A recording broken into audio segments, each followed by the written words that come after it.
How to fix Huawei Mate 70 camera not working. So let's start the video. First of all, restart your device.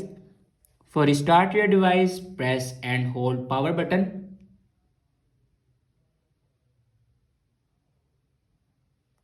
And then click on restart. After restart your device, then open settings and scroll down and click on apps. And then again click on apps.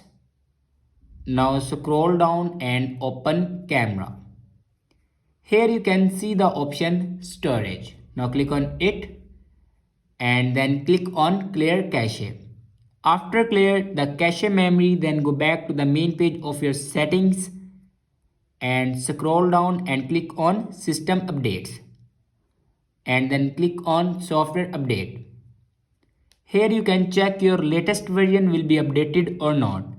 If it doesn't update to latest version, then update it to latest version. After that, go back and then click on reset. And on top you can see the option reset all settings. Now click on it and then again click on reset all settings. After reset all the settings, your problem will be fixed. I hope this video is helpful for you. Thanks for watching.